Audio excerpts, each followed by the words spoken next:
13 de diciembre de 1937. Nankín arde. En la orilla del Yangtze, columnas de soldados chinos desarmados son obligadas a arrodillarse frente al río. Sus manos están atadas con alambre. Detrás de ellos, ametralladoras japonesas ya preparadas.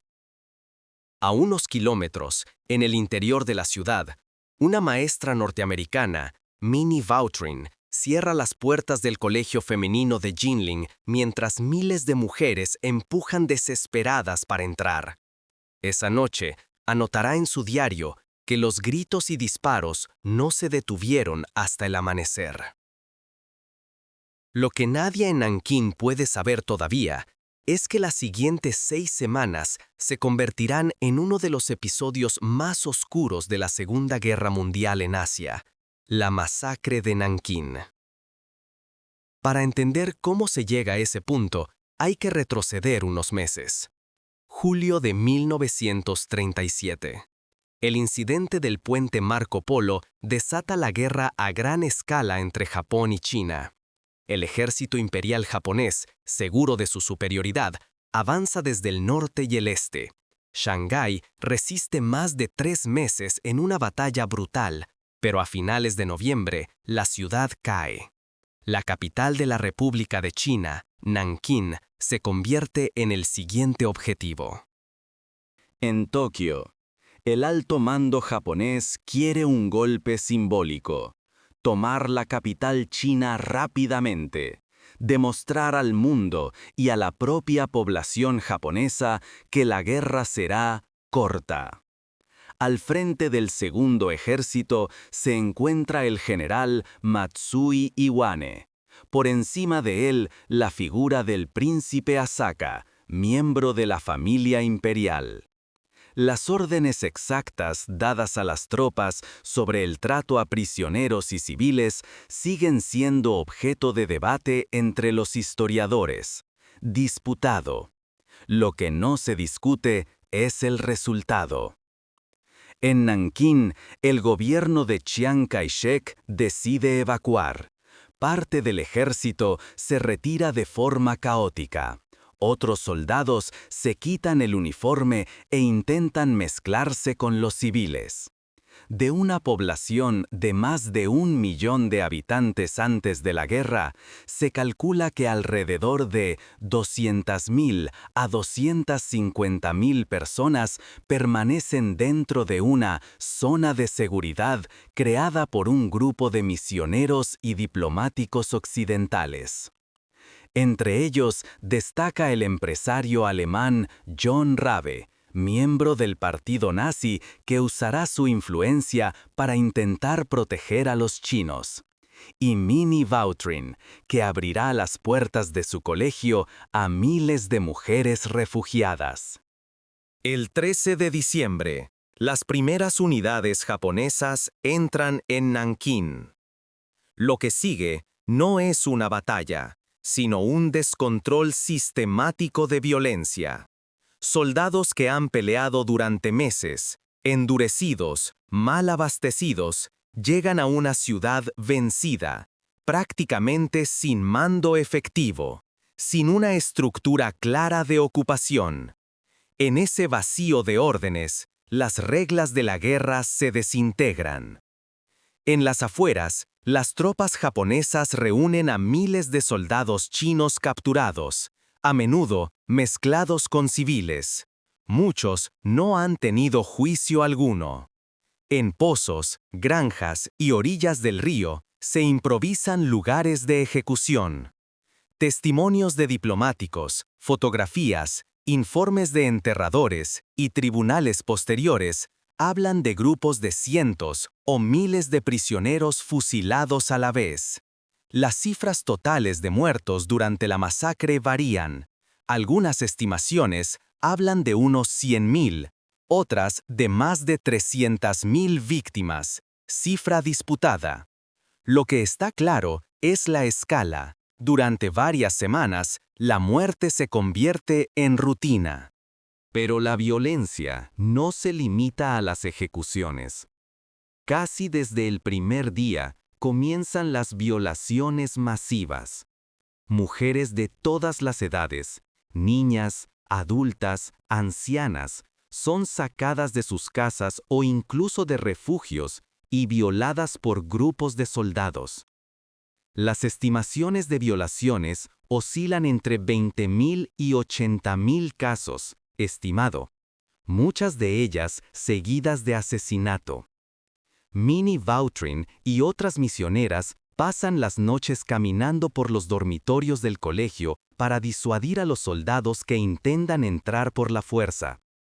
Rabe y otros miembros del Comité Internacional escriben cartas y protestas formales a las autoridades japonesas, documentando nombres, lugares y fechas. Sus diarios son hoy una de las fuentes más detalladas de lo ocurrido.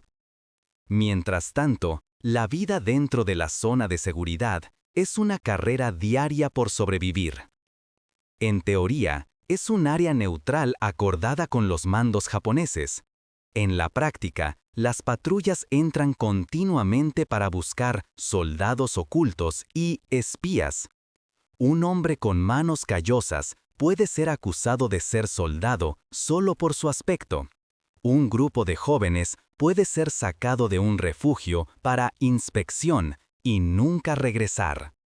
Los líderes del Comité Internacional se mueven entre cuarteles, consulado japonés y calles llenas de cuerpos, intentando negociar cada día pequeñas treguas. Los números de la tragedia se vuelven casi abstractos. Miles de cadáveres flotando en el Yangtze. Fosas comunes cavadas por asociaciones de caridad chinas. Cuadrillas de enterradores que dejan registros de decenas de miles de cuerpos recogidos. Pero detrás de cada cifra hay una historia concreta. Una familia que desaparece en una noche. Una madre que decide entregar a sus hijas a un refugio extranjero, sabiendo que quizá nunca las vuelva a ver, pero que tal vez allí tengan una oportunidad.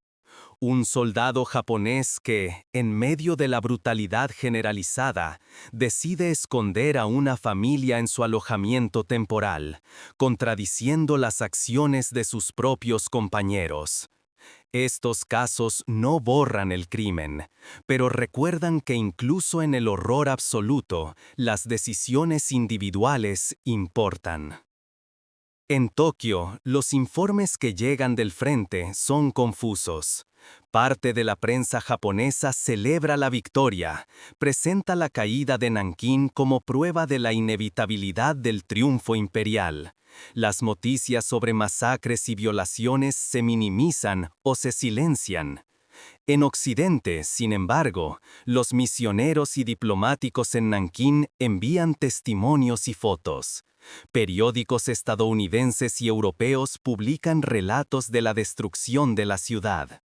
En 1938, algunos hablan ya de violación de Nankín.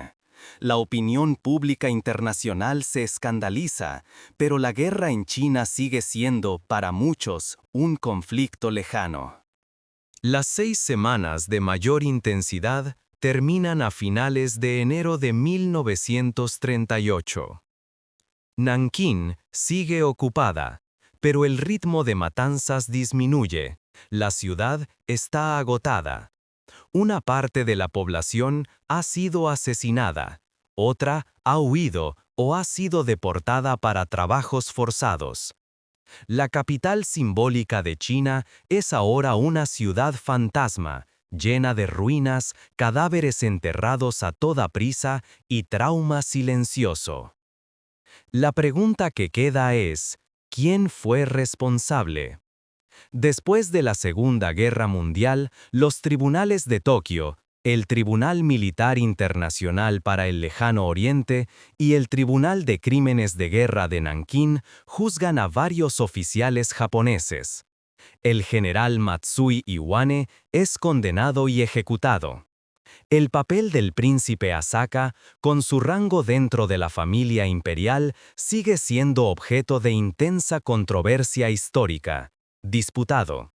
Algunos oficiales de nivel medio son juzgados, muchos otros jamás rinden cuentas formales. La responsabilidad colectiva del ejército imperial japonés queda registrada en las sentencias, pero la discusión sobre quién dio qué orden específica continúa hasta hoy. En la China de posguerra, la masacre de Nankín se convierte en símbolo del sufrimiento nacional. En la República Popular China, instaurada en 1949, Nankín representa la humillación a manos de una potencia extranjera y la necesidad de un Estado fuerte que evite que algo así se repita. En 1985, se inaugura el Memorial de la Masacre de Nankín, construido sobre una de las fosas comunes. Allí, una pared lleva una cifra concreta: 300.000 muertos. Este número, basado en el recuento oficial chino, refleja más que una estadística. Es una declaración de memoria colectiva, aun cuando los historiadores siguen discutiendo rangos y métodos de cálculo. En Japón, la memoria de Nankín es mucho más fragmentada. En los juicios de posguerra, la masacre aparece claramente documentada, y durante décadas, la historiografía académica japonesa la reconoce como un crimen masivo. Sin embargo, sectores nacionalistas comienzan a cuestionar la magnitud de las cifras o incluso la existencia misma de las atrocidades en la escala descrita por las fuentes chinas y occidentales. Algunos libros de texto minimizan el episodio. Visitas oficiales al santuario de Yasukuni provocan indignación en China y Corea. Cada vez que un político japonés relativiza lo ocurrido, la herida de Nankín vuelve a sangrar en el discurso público de Asia Oriental.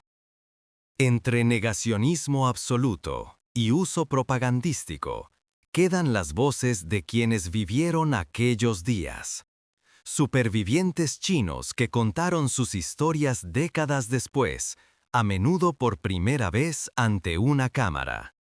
Veteranos japoneses que, ya ancianos, describieron ejecuciones, violaciones, saqueos, a veces llorando, a veces tratando de justificar la obediencia a las órdenes.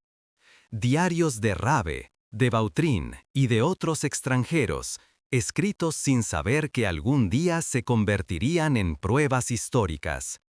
Registros de asociaciones de enterradores que, sin intención política, anotaban cuántos cuerpos recogieran cada día. La masacre de Nankín sigue siendo, en el siglo XXI, un campo de batalla de la memoria. Para muchos en China, es una prueba de la brutalidad imperialista japonesa y un argumento central en la narrativa nacional. Para otros, es un recordatorio más amplio de lo que ocurre cuando se deshumaniza al enemigo y se permite que un ejército actúe sin límites ni control. En Japón, historiadores, periodistas y activistas luchan por mantener vivo el recuerdo de Nankín, frente a quienes preferirían olvidarlo o reducirlo a una nota a pie de página incómoda. Al final, más allá de las cifras disputadas y de las discusiones diplomáticas, queda una imagen sencilla. Una ciudad que, en pocas semanas, pasó de ser capital de un país a un paisaje de ruinas y fosas comunes. Una serie de decisiones militares que convirtieron la victoria en un crimen.